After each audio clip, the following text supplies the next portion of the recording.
Welcome back, everyone. Ready for another deep dive. Always. Awesome. Today, we're going behind the Great Firewall of China. Ooh. Yeah, that digital barrier, right? That's shaping internet access for millions. It's a big one. It is a big one, yeah. Yeah. And we're going to be looking at a research paper that's causing quite a stir. Definitely. It's called How the Great Firewall of China Detects and Blocks Fully Encrypted Traffic. That's the one. Yeah. And this is some seriously cutting-edge stuff. Right. We're not just talking about blocking websites anymore. Yeah, that's old news. Yeah, exactly. This is about how the GFW is evolving to block the very tools people use to get around those blocks. So it's like someone trying to shut down secret conversations, right?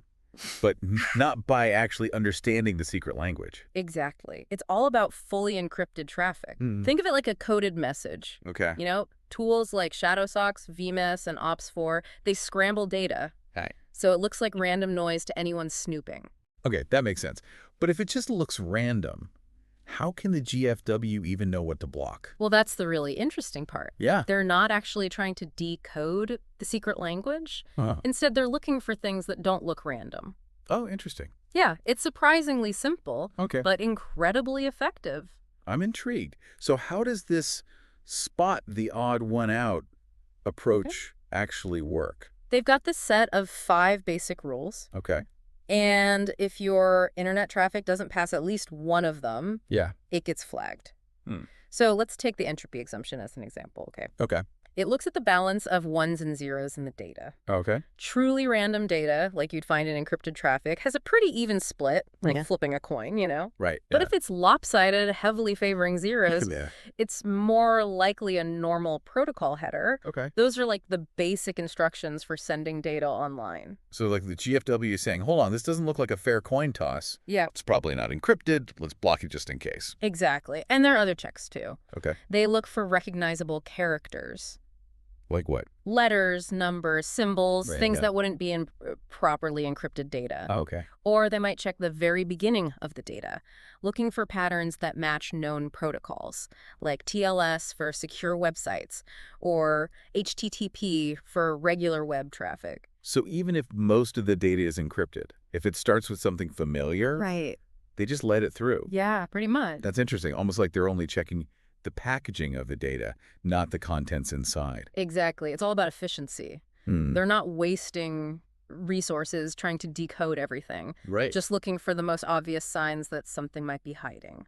But wouldn't this catch a lot of legitimate traffic too? Yeah. I mean, even normal web browsing uses some encryption these days, right? Well, that's where things get even more strategic. Right. The GFW isn't actually applying these rules to all internet traffic. Yeah, it's targeted. They're focusing on specific IP addresses and data centers that are known to host these circumvention tools. So it's more like a targeted sweep Yeah. than like constant surveillance. Right. That's, I guess, somewhat reassuring. Yeah, a little bit. Yeah. But even within those targeted areas, they're not blocking every connection that triggers their rules. Well, okay. They're using what's called probabilistic blocking. No, that's a new one for me. Yeah. It means they're only blocking a certain percentage, about 26% of connections that look suspicious. Wait, so they're intentionally letting some potentially encrypted traffic through. Yeah. Why wouldn't they want to be as strict as possible? Well, it's about balancing their goals, right? Hmm. By being selective, they conserve resources and they reduce the risk of accidentally blocking legitimate traffic. Oh. Yeah. Think of it like this. If they blocked everything that looked even slightly off, they could end up disrupting normal internet activity for a lot of people. Right, that makes sense. But it's still pretty unsettling to think about your connection being subject to this kind of probabilistic filtering. Mm-hmm. You know, is there any way to know if you've been caught in the net, so to speak? That's a great question. Yeah. And unfortunately, there's no easy answer.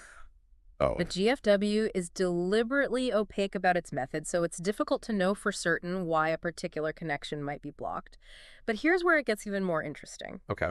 This probabilistic blocking actually plays into another technique the GFW uses. Uh-huh. It's called active probing. Active probing. Okay, what's that? Imagine the GFW sending out these like digital scouts Hmm.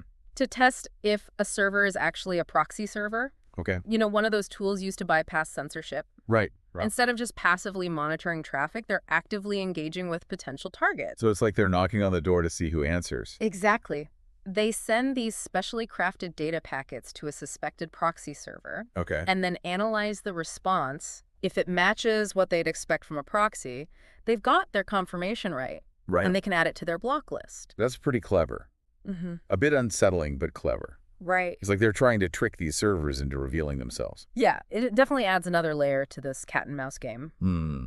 And what's really fascinating is how this research sheds light on the connection between the passive blocking with those 5 simple rules Right. and this active probing.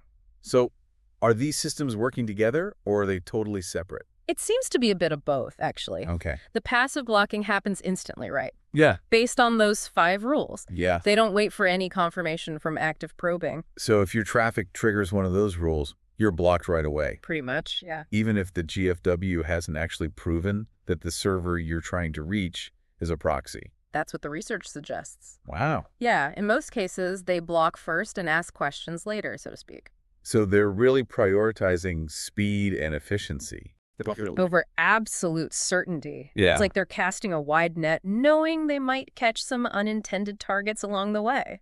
That's a good way to put it. Mm. And here's the kicker, okay? Okay. The active probing system also seems to be using those same 5 rules. Really? Yeah, as part of its initial screening process. So they're using the same criteria to decide both who to block immediately Yeah. and who to investigate further. Exactly. It's like a 2-stage filter. Right. First, they quickly weed out the most obvious non-encrypted traffic, Okay. and then they focus their resources on the remaining suspects. Okay, yeah, that makes sense. And there's even more. They might even have an additional rule for active probing Really? based on the length of the data packet. What? So not only are they checking the content for randomness, Right. but they're also looking at the size of the packets. Adding another layer of scrutiny, huh? It's all about being thorough, right? Yay. But so with the GFW becoming more sophisticated. Yeah. Does this mean it's game over for people trying to get around it? Yeah, I was going to ask that. Well, not at all. Oh, good. Remember, this is an arms race, right? As sensors develop new techniques, the people working to circumvent censorship, Right. they're coming up with their own countermeasures. Right. And this research actually highlights some very clever strategies that are already being used. Okay, I'm all ears. One ingenious approach involves exploiting those very rules the GFW uses. Remember how they check for things like printable characters and specific protocol headers? Right, those were some of the key giveaways Yeah. that something wasn't properly encrypted. Exactly. Well, some developers have figured out how to manipulate the first few bytes of their encrypted traffic to make it look like it contains those signs of non-encrypted data, even though it's still fully encrypted. What? It's like creating a fake ID for your internet traffic. So they're basically camouflaging their encrypted data to make it blend in with the normal traffic. That's it. That's brilliant. Yeah. But how do they actually pull that off? It's all about carefully placing specific characters or bytes Okay. in the right spots within the data packet. Right. For example, they might add a string of printable characters to the beginning, Oh, okay. or tweak the first few bytes to match the header of a known protocol like TLS. So they're playing the GFW's game, but bending the rules in their favor. Exactly. And you said, is this already being used? Yeah, is it? Absolutely. Wow. The researchers actually created a modified version of ShadowSocks that uses this technique, and they've shared their findings with other developers, so these countermeasures are out there. That's encouraging to hear. Yeah, absolutely. But, there are other ways people are pushing back against these increasingly sophisticated blocking methods. Really? Like what?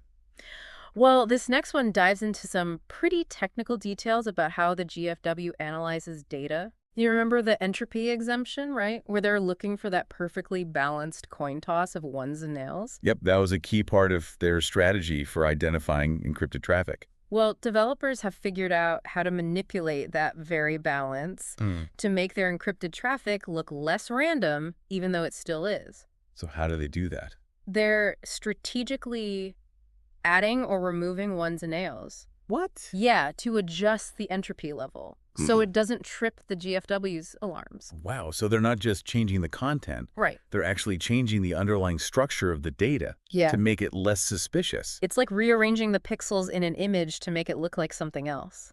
That's a great analogy. Right. And the best part is you're saying it doesn't weaken the encryption itself. Right. They're just making it look different to the GFW Okay. without compromising security. So it's all about finding ways to play by the GFW's rules Mm. without sacrificing the security and effectiveness of the tools people rely on. Incredible. It's like this constant back and forth with both sides trying to outsmart each other. Exactly. And, Yep. while we've been focusing on all these technical details, Right. it's important to remember the bigger picture. Right. Absolutely. Thanks for joining us for this deep dive, everyone. Thanks for having me. Keep those critical thinking caps on, and we'll see you next time.